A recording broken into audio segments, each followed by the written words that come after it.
প্রেত পক্ষ এখানে স্বাভাবিক একটি বিভ্রম। সকলকে স্বাগত জানাচ্ছি প্রেতপক্ষের ৩৮৪ নম্বর এপিসোডে। আশা করি তোমরা সকলে সুস্থ আছো, ভালো আছো। আর আজকে মঙ্গলবার রাত 10টা বেজে গেছে। তোমরা সকলে হেডফোন কানে লাগিয়ে প্রস্তুত হয়ে গেছো ভয় পাওয়ার জন্যে। আজকের এপিসোডে থাকবে একটাই ঘটনা পাঠিয়েছে রিতম মুখার্জি। এক ফোঁটাও দেরি না করে চলে যাচ্ছি আজকের প্রেতপক্ষের ৩৮৪ নম্বর এপিসোডের ঘটনায়। আমার নাম রিতম মুখার্জি। আমি তখন সদ্য ট্রান্সফার হয়ে এই শহরে এসেছি। সরকারি স্কুলে অঙ্ক পড়াই। আগের কোয়ার্টারটা ছেড়ে দিতে হওয়ায় নতুন করে একটা ফ্ল্যাট খুঁজছিলাম। ব্রোকার ২-৩ জায়গায় ঘোরালো, কিন্তু ভাড়া বেশি, কোথাও আবার আলো বাতাস নেই, যেমনটা হয় আর কি। শেষে একদিন সে বলল, একটা ফ্ল্যাট আছে স্যার, একটু সস্তা। কিন্তু আমি জিজ্ঞাসা করলাম, কিন্তু কি? ব্রোকার একটু হেসে বলল, ওই ফ্ল্যাটের লোকজন টেকে না, ভূতফুতের ব্যাপার আর কি, জানেন তো, যা হয় আর কি। আমি তখন এসব কথায় বিশেষ গুরুত্ব দিইনি।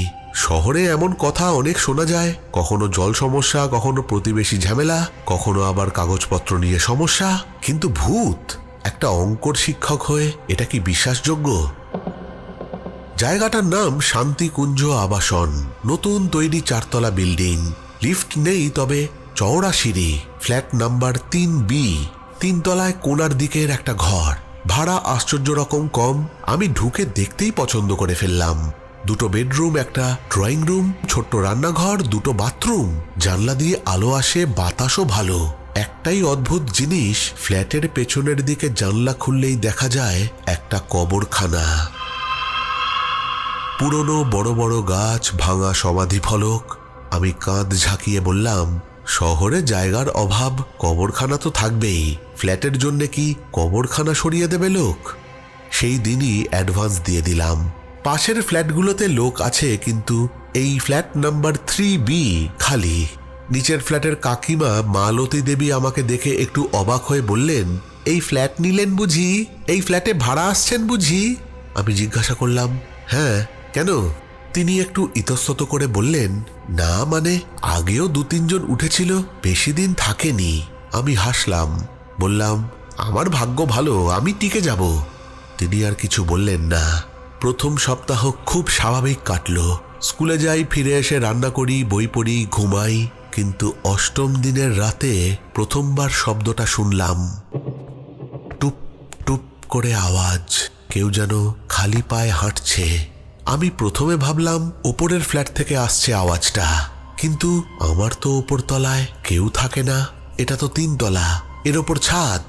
তারপরে শুনলাম শব্দটা ড্রয়িং রুম থেকে করিডোর পেরিয়ে বেডরুমের দিকে এলো। আমি উঠে দরজা খুলে দেখলাম, কিন্তু কোথাও কিচ্ছু নেই। নিজেকে বোঝালাম, কাঠের ফার্নিচার, নতুন বাড়ি, এইসব নানান রকম আওয়াজ হতেই পারে। সেই দিন রাতে আর কোনো উৎপাত হলো না, কিন্তু পরের দিন রাতে আবার সেই এক শব্দ, খালি পায়ে হাঁটার শব্দ, ধীরে, কিন্তু কেউ যেন মেপে মেপে পা ফেলছে। আমি সঙ্গে সঙ্গে ঘরের লাইটটা জ্বালালাম, শব্দটা থেমে গেল। তৃতীয় দিন রাতে শব্দের সাথে একটা হালকা নিঃশ্বাস ফেলার শব্দ শুনতে পাচ্ছিলাম। ব্যাপারটা খুবই অদ্ভুত। আমি ঘামতে শুরু করি। কোনো রকমে আমি সেই রাতটা কাটাই। পরের দিন সাহস করে নিচের কাকিমাকে জিজ্ঞাসা করলাম, আচ্ছা কাকিমা, এই ফ্ল্যাটে আগে কারা থাকতো? কাকিমা আমাকে ভেতরে বসতে বলে চা নাড়তে নাড়তে বললেন, প্রথমে থাকতো এক দম্পতি, 3 মাসও থাকেনি। তারপর একটা ব্যাচেলার ছেলে, সেও তো 1 মাসের মধ্যেই চলে গেল। আমি জিজ্ঞাসা করলাম, কাকিমা সত্যি কথা বলুন, কেন কেন চলে যায় লোকেরা? কাকিমা নিচু গলায় বললেন, দেখো বাপু, কাউকে বলতে যেও না, না হলে আবার কথা উঠবে। আমি ভাড়াটে ভাঙচি দিচ্ছি, রাতে নাকি ওই ফ্ল্যাটের ভেতর কেউ হাঁটে। আমার বুকটা কেঁপে উঠল। আমি ব্রোকারকে ফোন করলাম। সে প্রথমে সমস্ত কথা এড়িয়ে গেল, পরে বলল, স্যার এসব গুজব, ওই ফ্ল্যাটের নিচে আগে।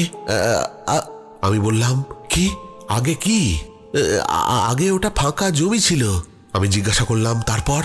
কিছুক্ষণ চুপ করে থেকে সে বলল, শুনেছি অনেক বছর আগে ওটা নাকি ওই কবরখানারই এক অংশ ছিল। ওই ঘুষপুস খাইয়ে ওই জমি আলাদা করে নিয়ে ফ্ল্যাট তুলে দিয়েছে। সেই দিন রাতে সেই পায়ে হাঁটার আর নিঃশ্বাসের শব্দ আরো স্পষ্ট হয়ে গেল। সেই সব শব্দ বাদে আরো কিছু শব্দ শোনা যাচ্ছে। কেউ যেন দেয়ালে হাত বোলাচ্ছে, কেউ যেন দেয়ালে বাড়ি মারছে, কেউ যেন দরজায় আঁচড়াচ্ছে। কিন্তু অদ্ভুত ব্যাপার, আর ব্যাপারটা ভয়ঙ্কর বটে, আমি একটু নড়লেই শব্দটা থেমে যায়, যেন কেউ দাঁড়িয়ে আমাকে দেখছে, আমাকে নড়তে দেখেই আওয়াজ বন্ধ করে দিচ্ছে। এক রাতে আমার হঠাৎ করেই ঘুমটা ভেঙে যায়। মনে হলো আমার বুকের ওপর কেউ বসে আছে।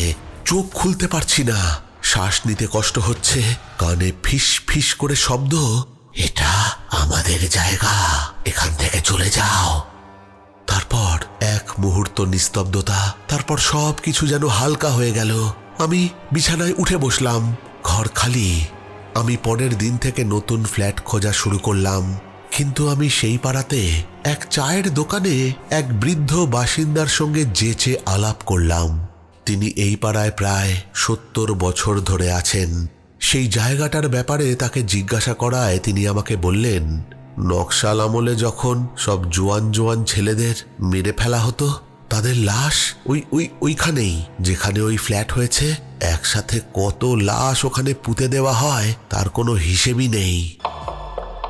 তারপর এত বছর পর, এই বছর 10 আগে ওই প্রমোটার এসে ওখানে ফ্ল্যাট বানায়।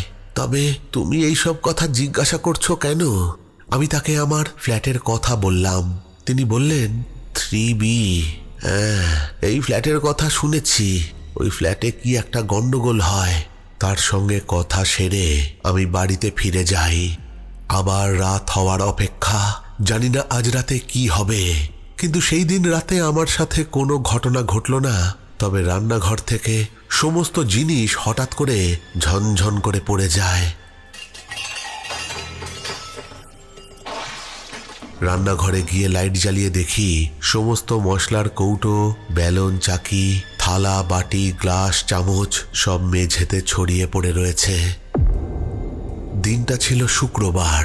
রাতে আমি বই পড়তে পড়তে কখন যে ঘুমিয়ে পড়েছি নিজেও জানি না। ঘুমটা ভাঙল একটা অদ্ভুত শব্দে। শব্দটা শুনে মনে হচ্ছে কেউ যেন দরজায় নখ দিয়ে আঁচড়াচ্ছে। ঘর অন্ধকার। দরজার দিকে তাকাতে দরজাটা নিজে থেকে খুলে গেল। আর তারপর যা দেখলাম সেটা দেখে আমার রক্ত হিম হয়ে যাবার জোগাড়। আমি দেখতে পেলাম অন্ধকারে এক জোড়া চোখ জ্বলজ্বল করছে। জ্বলন্ত কয়লার মতো সেই দুটো চোখ আমার দিকে তাকিয়ে রয়েছে। আমি চিৎকার করে উঠে পড়লাম, আর লাইট জ্বালাতেই সেখানে কিচ্ছু নেই। পরদিন সকালেই আমি ফ্ল্যাট ছেড়ে একটা হোটেলে উঠে গেলাম। যাওয়ার সময় মালতী কাকিমাকে বলে গেলাম যে আমার পরে এই ফ্ল্যাটে যে আসবে তাকে আগে থেকে সাবধান করে দেবেন, না হলে সবার ভাগ্য তো আমার মতো হতে নাও পারে। মালতী কাকিমা ফ্যাল ফ্যাল করে আমার দিকে তাকিয়ে থাকলেন, আর আমি সেই ফ্ল্যাট ছেড়ে বেরিয়ে গেলাম।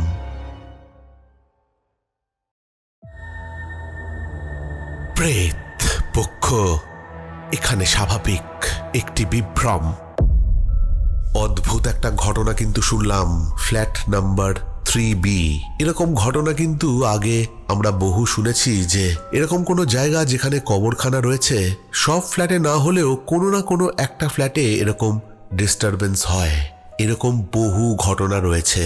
তোমাদের কেমন লাগলো ঘটনাটা অবশ্যই কমেন্ট করে জানাবে। তোমরা সকলেই জানো যে আমি একটু কাজের জন্য শহরের বাইরে, তাই জন্যে এপিসোডের আয়তন একটু ছোট হয়ে গেছে। তোমাদের 382 নম্বর এপিসোডেই আমি জানিয়েছিলাম যে আমি একটু কাজের জন্য শহরের বাইরে থাকবো, তাই জন্যে একবারে সব এপিসোড রেকর্ডিং করে আমি ছোট ছোট করে প্রত্যেক দিন একটা করে ঘটনা দিচ্ছি। কেননা একদম ঘটনা না আসলে ব্যাপারটা খুব খারাপ হয়ে যায়। তোমাদের মধ্যে অনেকেই আমার ঘটনা শোনার জন্য অপেক্ষা করে থাকো, তাই জন্য আমি ছোট ছোট করে একটা ঘটনা 24শে ফেব্রুয়ারি অবধি দেব।